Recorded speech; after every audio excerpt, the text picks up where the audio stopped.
Seja bem-vindo ao canal do Centro Espírita André Luiz de Uibaí.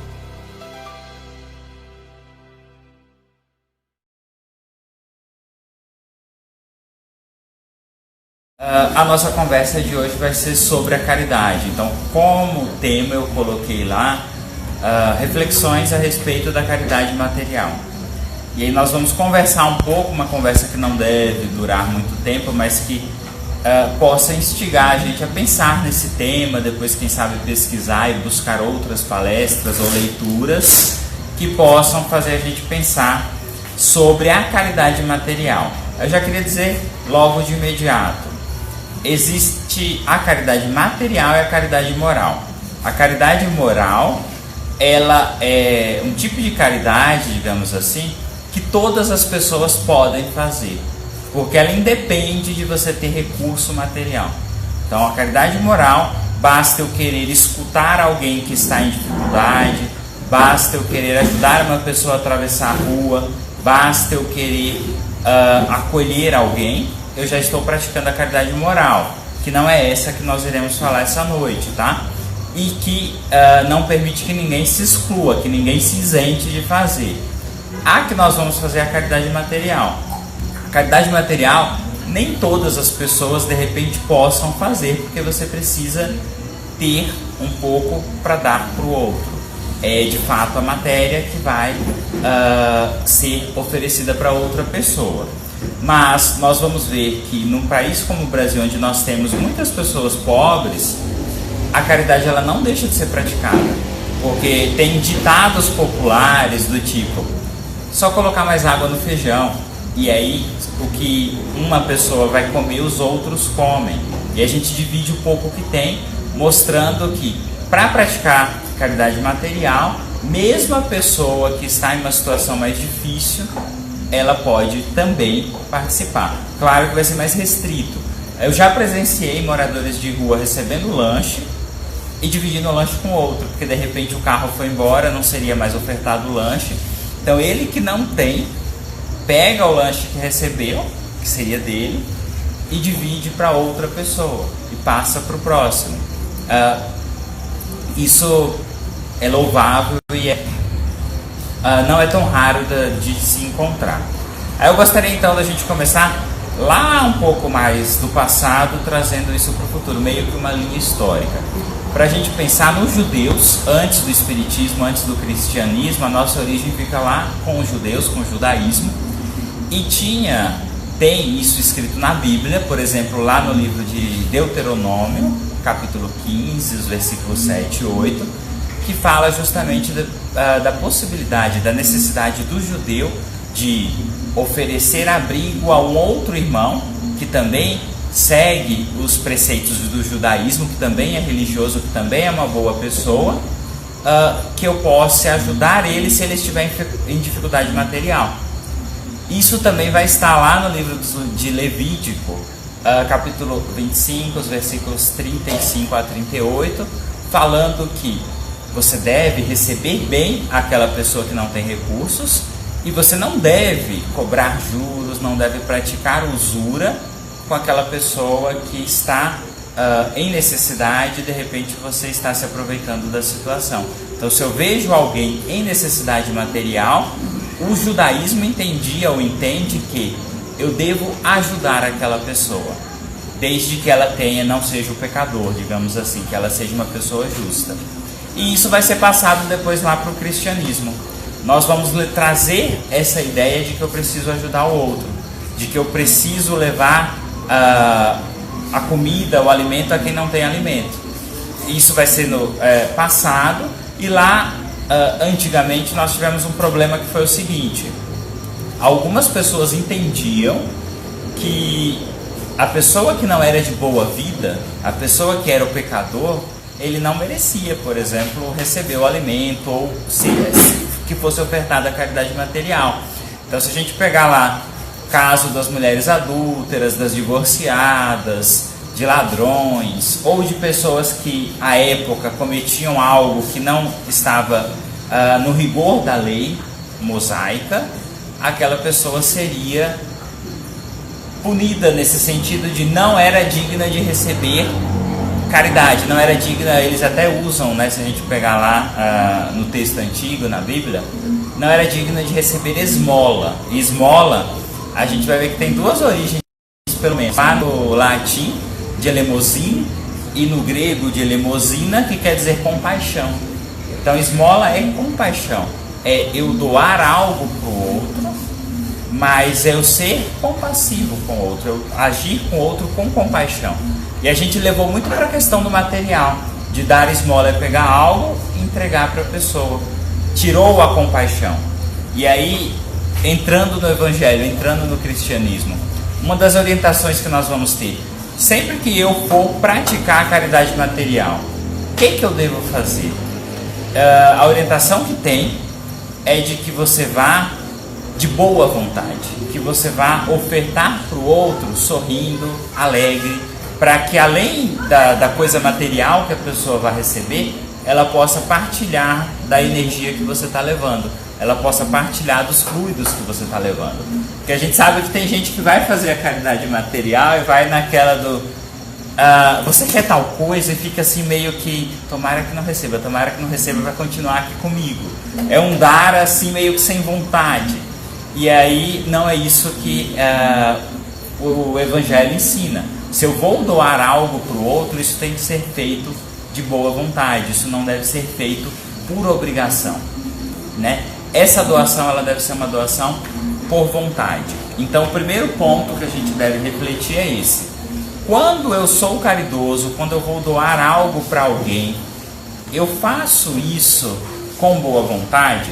Algumas vezes a gente incentiva as pessoas aqui no centro a, quando as meninas organizam o evento de Natal, que é entregue brinquedo para as crianças e tal, a quem puder vir participar, porque aí a gente tem a oportunidade de participar do momento em que vai ser doado, que vai ser ofertado algo para aquela pessoa. E além do doar, oferecer o dinheiro ou recurso, você se envolve e vê a alegria do outro em receber. Mas desde que seja feita essa caridade assim, de boa vontade, de coração aberto. Então esse é um cuidado que a gente tem que ter. Doar, mas doar de boa vontade. Outro cuidado que nós precisamos ter é aquele doar sem ostentação. E aí hoje parece que virou até moda, né? Eu falar assim, eu vou ser caridoso, eu posto em todas as minhas redes sociais, eu doando. Tem um vídeo lá no um grupo espírita que faz comédia chamado Amigos da Luz, que ele chama o rapazinho, tá lá o rapaz no trânsito, aqueles rapazes que costumam aparecer nas janelas dos carros vendendo balinhas ou coisas do tipo. E aí o rapaz aparece vendendo a bala, se não me engano era bala, e aí o outro vai ajudar, mas ele quer que ele passe carvão no rosto, que ele fique bem feio, assim, bem estropiado, para que o outro, quando ele tirar a foto e colocar na rede social dele, as pessoas vejam o quão generoso ele é. Porque ele foi retirar aquele que estava na pior situação. Ele foi ajudar aquele que estava num pior momento. Como se já não bastasse a pessoa estar procurando ali trabalhar, mesmo que seja algo que não seja legal, né? A pessoa está procurando meio de sobreviver. Então sempre que eu vou fazer a caridade, eu não devo buscar ostentar. Aí você poderia falar assim, Maurício, mas espera aí. Eu vi lá, por exemplo, na Mansão do Caminho, ou vi lá quando o Chico estava encarnado, as obras do Chico, que tinha um certo marketing. Divaldo aqui com a Mansão do Caminho, tem artistas que fazem propaganda pedindo para que as pessoas doem. Isso seria ostentar?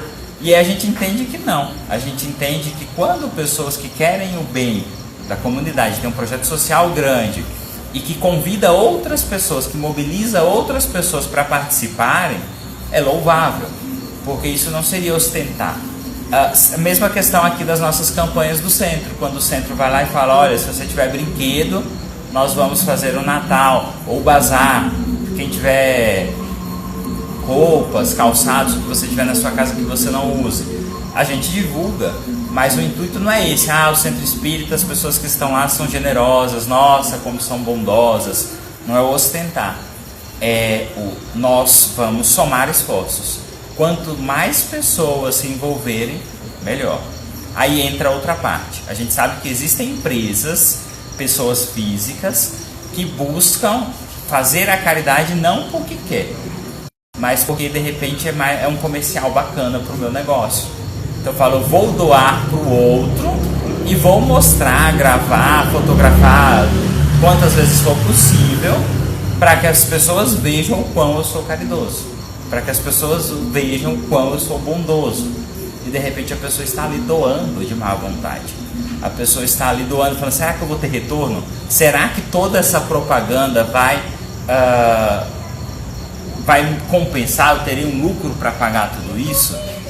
Então fica esse ponto, né, para a gente pensar, que é quando Jesus falava da caridade sem ostentação, que é essa que nós somos convidados a participar, a fazer a caridade sem ostentar. E aí ele cita lá também no Evangelho que poderia eu fazer a caridade, eu sei que um de vocês está aqui me olhando, está vendo, e eu vou ali meio que disfarçado e vou doar para um colega ali fora, mas eu sei que você está vendo. Eu sei que depois, de repente, você vai sair comentando, e aí a coisa vai ser espalhada. Então eu estou tendo um certo zelo de não fazer assim tão abertamente, mas eu estou tendo o cuidado e toda a astúcia de fazer para que alguém veja. Principalmente se for alguém que goste de levar a informação mais rápida. Falar, fulaninho viu, ele vai contar para todo mundo como eu sou generoso, como eu sou bondoso. Também não é o objetivo da caridade, né? Aí, outro ponto que eu ainda posso pegar aí, que é aquele, mas Maurício, espera aí. A pessoa que está doando por ostentação, que está ajudando, doou cesta básica lá, por ostentação, isso não tem nenhuma utilidade? Tem utilidade. Tem utilidade porque, como diria lá o sociólogo, né, quem tem fome tem pressa. E se a comida chegar na mesa de quem tem fome, ótimo. Só que aquela pessoa que está doando, ela poderia estar aproveitando mais a situação. Aproveitando no sentido, ela poderia estar evoluindo mais. Ela poderia estar se desapegando das coisas materiais mais e praticar essa caridade de forma mais... com maior vontade, praticar essa caridade de forma mais espontânea, que seria esse o ponto que a gente deveria pensar. A quantidade, mas eu devo doar muito, eu não tenho muito. Eu vi lá meu vizinho, veio para o centro e trouxe, na campanha de alimentação, ele trouxe 5 cestas básicas. Eu trouxe lá 1 quilo de açúcar, que foi o que deu. E eu não vou ser tão bondoso quanto o meu vizinho, é isso. E a gente lembra lá também do Evangelho, Jesus narrando o óbolo da viúva. Jesus ficou sentado no templo, observando as pessoas que iam fazer a doação, levar a esmola. E lá tinha o gasofilácio, que era onde eles colocavam essas moedinhas ou esse dinheiro. E Jesus está ali com os discípulos, e no final da tarde ele fala, vocês viram aquela senhorinha, aquela moça, aquela viúva que veio e deixou as 2 moedas? Ela foi aqui e doou mais, porque ela tirou do necessário. Ela não estava doando o supérfluo, ela levou para o outro aquilo que de repente iria fazer falta a ela. Então essa foi a pessoa que mais contribuiu essa noite, ou aquele dia, né? No caso era de dia. Aquela foi a pessoa que mais contribuiu. Porque ela doou muito? Não, foi pouquinho, o valor era mínimo. Quem olhasse em termos de valor monetário falaria, nossa, isso não vai servir para nada. Mas na verdade a boa vontade daquela pessoa, o comprometimento daquela pessoa de doar, supera muitas vezes a ação daquele que está doando aquilo que não vai fazer falta de forma alguma. Eu estou tirando daqui algo que eu gastaria dali a pouco, hoje no sábado à noite, e que não me afetaria de forma nenhuma, né? Fica também para a gente pensar assim. Aí, o importante não é a quantidade que eu estou doando, é o quanto eu estou me envolvendo com isso, o quanto eu estou, de repente, até tirando mesmo de algo. Poderia, sei lá, trocar de celular esse mês, mas eu não vou trocar porque surgiu aqui uma amiga na comunidade doente e eu quero ajudar de uma maneira a ela comprar a medicação ou fazer uma consulta. Depois eu vou para aquilo que de repente seja um supérfluo, mas eu estou me envolvendo aí na caridade material, que é o foco de hoje, né? Pensando na caridade material, que é essa caridade que, volto a dizer, não desobriga, não isenta as pessoas de praticarem, embora a gente saiba que algumas pessoas vão ter mais dificuldade porque já necessitam de receber a ajuda de outrem, tá? A pessoa que vai receber a caridade, a pessoa que vai receber isso que a gente poderia chamar de esmolas, ficou meio pejorativo falar de esmola, né? Como que eu devo levar isso? Aí tem uma narrativa lá no Evangelho segundo o Espiritismo que conta a história de uma senhora que ia com uma roupa bem simples e ela levava a filha. As duas iam para fazer a visita, chegavam nas casas ali da comunidade e ajudavam aquelas pessoas. Então olha só o cuidado que ela tinha. Ela procurava se vestir de uma forma simples para não, de certa forma, ou de repente ofender alguém que ali estivesse. Ela ia de uma forma que as pessoas não viam diferença entre eles e ela. Era como se todos fossem iguais. Ela não tinha o objetivo de mostrar para o outro que ela tinha mais recursos materiais.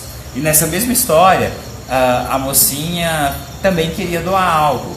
E a mãe diz assim, que para você doar algo material, primeiro você tem que conseguir esse algo material. Porque se eu der para o meu filho doar e meu filho vai lá e leva, na verdade sou eu que estou doando. Eu estou até incentivando aquela pessoa a praticar o bem. Mas a doação é minha, não é dele. Ela tem a sugestão, né? De repente você faz aqui um crochê, faz um bordado, e aí você está doando de você. Porque o serviço que está sendo doado é seu. Embora a linha, de repente, foi eu que comprei, o serviço doado aqui agora é seu. E aí você está se envolvendo nesse processo da prática da caridade. Então a caridade material, acho que é muito importante, todos aqueles que forem praticar, sempre pensar isso. Será que eu vou ofender a pessoa que está recebendo? Porque pensemos nós, será que é agradável você falar assim, estou precisando de alimento esse mês e não tenho, estou precisando de fralda para o meu parente ou de uma medicação e não tenho? Aí a pessoa vem de repente com uma certa arrogância, toma isso aqui que é o que eu tenho. Ou de repente te trata mal, doa, mas te trata mal. Fica pra gente pensar nesse ponto, né? Que a caridade ela deve ser feita, mas ela não deve ofender a pessoa que está recebendo. Porque a pessoa que está recebendo, ela já está numa situação delicada. Ela já está numa situação que não é fácil. Existem pessoas também que se aproveitam dessa questão da esmola, e isso é fato. Não dá pra gente fingir que não existe. São aquelas pessoas que vão pedir a vida inteira. Que vão pedir por costume, que de repente tem a oportunidade de um emprego, tem a oportunidade de ter uma vida normal, uma vida digna, mesmo que seja uma vida com uma baixa renda, e que vai fugir da obrigação. E vai achar melhor permanecer pedindo. Isso é muito comum. Em cidades grandes as pessoas se aproveitam porque, sei lá, dois lugares muito assim, que é muito habitual de se ver: rodoviária e aeroporto. Porque a pessoa que está ali geralmente são viajantes que no outro dia não vão estar lá. Então eu vou lá hoje, peço, porque falta dinheiro para completar minha passagem, estou aqui, de repente não vou conseguir viajar e não tenho dinheiro para me alimentar. E eu fico ali pedindo, e no outro dia eu vou pedir de novo, porque já é outro público. E aí quem conhece são os funcionários do aeroporto, da rodoviária, que sabe que na verdade aquela pessoa tirou, entre aspas, quase que como profissão, e pedir. Também é um caso delicado. E às vezes a gente fala, Maurício, eu acho que a caridade material ela fica difícil de ser feita, porque algumas pessoas se aproveitam, algumas pessoas querem tirar proveito das situações, que a gente não vai dizer que é mentira, eu não vou dizer que não existe, acontece. Aí qual seria a orientação? A gente procurar fontes seguras. Eu sei que aqui no centro, por exemplo, as meninas que costumeiramente pegam as cestas, entregam essas cestas, elas procuram entender a situação, conhecer a situação e levar para pessoas que de fato necessitam. Então a caridade material ela chega onde de fato é preciso. Se a gente não tiver esse cuidado, de repente a gente vai fazer uma doação para alguém que de fato não necessitaria tanto, né, de receber. Isso é abordado lá no Livro dos Espíritos, tá? É a questão 888 de O Livro dos Espíritos, e os Espíritos falam justamente isso: o pedir a esmola, o pedir a ajuda não é um problema, desde que a pessoa que está pedindo entenda que quando ela tem a oportunidade de trabalhar, ela deva ir trabalhar, ela deva ir procurar o seu sustento, e a pessoa que esteja doando entenda que ela não precisa, tratar o outro de forma que ofenda, de forma que o outro se sinta humilhado. E a gente pode até emendar e pensar assim: quando eu aqui posso falar, hoje eu não vou doar para alguém porque me falta o necessário, mas quando eu tiver o suficiente para mim e para os meus filhos, aí sim eu irei pensar na doação, porque eu já vou estar confortável, sei que se amanhã me faltar um emprego, ou a minha empresa, meu comércio não estiver bem, eu estarei bem financeiramente, estarei tranquilo. E aí fica esperando, e a gente pode pensar assim: o supérfluo, o que seria? Porque para uma pessoa multimilionária, de repente o supérfluo dele é algo que poderia matar fome, seja de muitas pessoas. Para uma pessoa muito pobre, de repente o supérfluo seria, a gente até conversava isso mais cedo no Evangelho, a pessoa que está acostumada ali, digamos que ela come o arroz ou feijão todos os dias. Você fala numa sobremesa, num suco, de repente ela soe com ar supérfluo, mas eu não preciso disso para sobreviver. Eu como todo dia arroz e feijão, estou aqui. Isso já é besteira, né? E para o outro não. Então, se a gente ficar sempre esperando ultrapassar a linha do supérfluo, de repente a gente não faz a caridade material nunca, porque a gente sempre vai estar precisando de algo. Esse mês eu ia doar algo, eu ia ajudar fulaninho, mas justamente nesse mês a geladeira lá de casa quebrou. Aí eu já vou naquela, eu não vou poder. E aí, não que eu não deva arrumar a geladeira, não é isso, mas que no outro mês vai surgir outra necessidade, e eu fico ali atado, eu fico ali sem poder fazer algo pelo outro, porque me falta. Temos um relato de uma pessoa que esteve aqui conosco há um tempo, que falava assim, que a avó tinha lá o dinheiro e sobrou 20 reais, de todo o dinheiro do mês, sobrou 20 reais, ela colocou no guarda-roupa, falou: esse é para passar o resto do mês. E aí bateu alguém na porta, pedindo uma ajuda para comprar medicação. O que ela fez? Pegou. E aí o neto: não faça isso, é o único que sobrou. Ela pega os 20 reais e dá lá. E a pessoa leva, vai comprar medicação, vai inteirar, né? Porque ali não dava para se comprar medicação. E de repente uma dívida que ela nem lembrava, a pessoa foi pagar no mesmo dia. A gente fala: olha só, as coincidências, aí o Espírita vai colocar aspas aqui, fala: olha as coincidências da vida. Quando a gente pensa lá no Dr. Adolfo Bezerra de Menezes, no Rio, estudante, sem dinheiro, e aí aparece uma pessoa que fala: olha, eu queria ter umas aulas com você de reforço. E aí paga adiantado, fala: aqui está o dinheiro e depois eu retorno para as aulas. Nunca apareceu até hoje. O Dr. Bezerra desencarnou, a pessoa nunca voltou. E aquele dinheiro o Dr. Bezerra utilizou para se manter ali no Rio de Janeiro por mais um período. Então, é claro que é delicado, não estou falando para você sair por aí, pegar tudo que você tem e doar para o outro. Mas que apego demais também não é o caminho. Que a gente pode fazer algo tendo todo esse cuidado, tendo toda essa delicadeza. A avareza, né? Muitas vezes a gente pensa assim: por que eu não vou doar para o outro? Porque eu sou apegado à coisa material. E aí o ser apegado impede que eu doe para o outro. Eu falo: não. E tem um relato também, né, de uma pessoa que falava assim, pra gente ver quanto que é difícil as pessoas incentivarem às vezes a gente a fazer a caridade material. Falava: mas você vai doar para aquela pessoa precisa de cesta básica. Sabe onde ela estava na noite passada? Estava na festa. A pessoa foi para a festa e você vai lá e vai doar uma cesta básica. E aí eu comentando um dia aqui, inclusive no centro em um grupo, a gente comentava o seguinte: a pessoa tem lá seus filhos, mãe solteira, vive ali com esse dinheiro que é auxílio do governo, e quando arruma um serviço, um bico ou outro para fazer, a pessoa já tem toda uma carga que ela carrega. Aí a pessoa vai ali para uma festa e de repente fala, mas não deveria, porque a pessoa deveria comprar alimento para os filhos. Mas é a única válvula de escape que aquela pessoa encontrou naquele momento. Para o espírito que está naquela evolução, foi a única saída que ela encontrou. Eu vou falar, não, seu fardo ainda está leve, deixa eu jogar mais uma aqui em cima, que é para pesar. A gente não ficou para julgar isso. Se eu quero fazer a caridade, se eu quero que o alimento chegue na casa do outro, pense lá neste caso, por exemplo, nas crianças. Se o alimento chegasse, as crianças comeriam. Aí eu falo, eu não vou doar, porque a mãe foi para a festa, e aí eu vou contribuir para que as crianças não comam, por exemplo. Porque eu acho que seria supérfluo, porque eu quero ensinar aquela pessoa a gastar o seu dinheiro.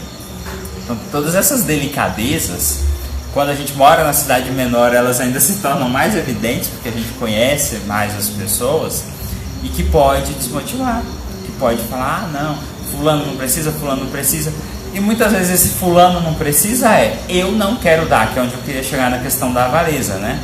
Eu não quero doar. Então, se você não precisa, eu fico para mim é confortável falar assim, ó, a mãe gastou na festa, isso já tira a minha obrigação de ajudar. Aí melhor que fica aqui comigo, eu deixo meu dinheirinho aqui no meu bolso, eu não preciso doar para o outro. Aí a gente pensa lá na questão do desencarne. A avareza, quando eu desencarno, o que eu levo de material? Nada, né? Então, as coisas, eu sempre repito isso, no Espiritismo também, de que o dinheiro não é um problema, a matéria não é um problema. Agora, o uso que o espírito faz disso é um problema. Porque se eu uso entendendo que a matéria é para ser utilizada e que eu, espírito, continuo minha jornada, mas sem se apegar a ela, ótimo. Eu posso ser o rico aqui na terra, eu posso ser o pobre aqui na terra. Agora, se eu me apego, e para se apegar não precisa ser rico, não precisa ter excedente, pode ser aquela pessoa que tem pouco. Fala, não, mas aqui na minha casa tem essas coisas, mas se sumir ou se alguém pegar, eu morro. Não morre, e se morrer, vai morrer 2 vezes triste, né? Por ter desencarnado e porque a passagem para o outro lado vai ser horrorosa, porque você vai estar ali apegado à matéria. Então fica para a gente pensar na nossa avareza, na questão do orgulho, do apego às coisas materiais, que é algo ainda muito delicado. E que a gente entende, aqui por exemplo, o norte e nordeste brasileiro tem um histórico de a forma como as coisas se deram, né, de ter passado por momentos de muita pobreza. E aí muitas vezes as pessoas passam a narrar as suas histórias de vida e a ter um certo apego às coisas materiais, porque se lembra de quando não teve. Só que assim, precisamos mudar essa ideia de que porque eu não tive no passado, eu devo me apegar agora no presente. Eu não tive no passado, foi duro para mim, não quero que outra pessoa passe por isso. Mas que isso não seja motivo para que eu me apegue. Que isso não seja motivo para que eu fale, não, eu vou guardar o máximo possível porque eu sei o que é passar fome. Eu vou guardar o máximo possível, não vou doar, não vou compartilhar com outro, porque eu sei o que é uma vida dura. E aí a gente vai levando a vida neste sentido. Certo? E a recompensa, né? Eu coloquei aqui na minha anotação para a gente pensar assim. Quando eu dou algo para o outro, material, eu faço isso pensando na recompensa, eu falo assim, ó, do meu salário eu vou tirar X%, todo mês eu vou dar para todo mundo que estiver precisando desse X%. Mas eu sei também que na hora que eu desencarnar eu já vou direto. Essa passagem direta para o céu, direto para nosso lar, vou ficar lá com o André Luiz sentado bem tranquilo. Se estiver pensando assim, eu não gostaria de desanimar, mas já vou desanimá-los. Não é assim. Se eu faço bem pensando na recompensa, se eu estou doando pensando na recompensa, na verdade eu estou querendo fazer uma troca. Aí eu volto a dizer, é claro que para quem está recebendo vai ser bom, mas eu, espírito, não vou tirar o proveito que poderia daquela situação. Porque a caridade material, ela nunca é uma troca. Nunca é ofertar algo para o outro e esperar que o outro, esperar que com isso eu seja bem visto, entre aspas, aqui aos olhos de Deus, como se Deus tivesse ali os olhos, né? Não é isso. Quando eu faço o bem, eu deveria fazer o bem pelo bem. E aí talvez seja uma prática bem difícil ainda, que a gente deva pensar e tentar se habituar a ela. Por que você faz o bem? Pelo bem. Eu não faço bem pensando no que o outro vai fazer, voltando lá no caso da mãe com os filhos. Eu fiz porque meu coração pediu para fazer isso. Eu fiz porque eu sei que o outro está precisando. O que o outro vai fazer é responsabilidade dele. Eu não estou fazendo por obrigação. Eu não estou fazendo porque lá no centro todo mundo vai doar X. Eu também vou, senão vai ficar feio, né? Não é isso. Eu vou ajudar porque eu quero. Eu vou ajudar porque eu acho que essa pessoa precisa, como de repente outrora, lá em outra reencarnação, foi eu que precisei. Ou lá adiante, numa outra reencarnação, serei eu que precisarei. Ou mesmo ficando aqui nesta. Quantas pessoas foram muito ricas numa encarnação e na mesma encarnação empobrecem? E você fala, olha lá, de repente agora é esta pessoa que precisa de ajuda. É isso, eu acho. Nós estamos aqui dentro do nosso tempo programado.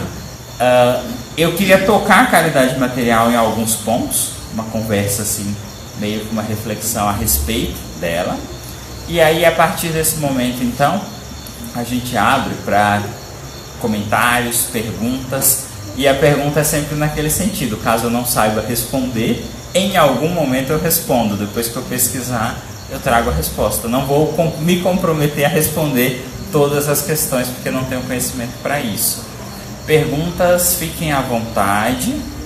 O pessoal dali do Instagram que estão mandando mensagens, a letrinha é bem pequenininha, eu não consigo ler, mas em casa eu lerei.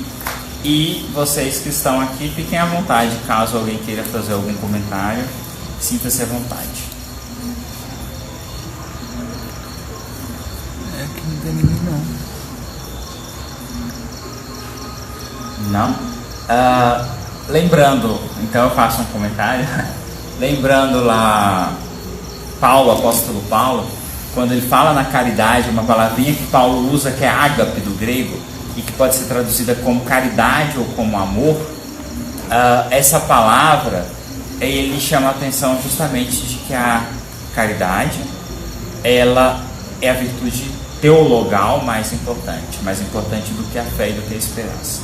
É aquele famoso texto que tem aquela carta, epístola de Paulo aos Coríntios, a primeira epístola, e que já foi musicado ali pelo Legião Urbana, inclusive, ainda que eu falasse a língua dos homens e dos anjos e não tivesse amor. E aí continua, o resumo ali, ele usa amor como tradução, mas poderia ser caridade.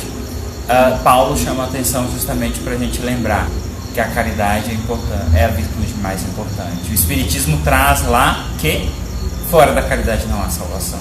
Se eu quero evoluir, se eu quero me tornar uma pessoa melhor, é com a caridade material e moral. Em outro momento a gente pode falar da caridade material. Para hoje a proposta da moral, para hoje a proposta era material. Tá certo? Eu agradeço a presença de todos. Eu agradeço aí no caso de vocês a caridade moral de vocês para comigo, de me escutar essa noite. E aí no próximo momento nós nos encontraremos.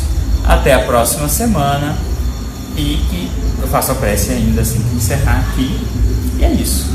Você encerrou a transmissão?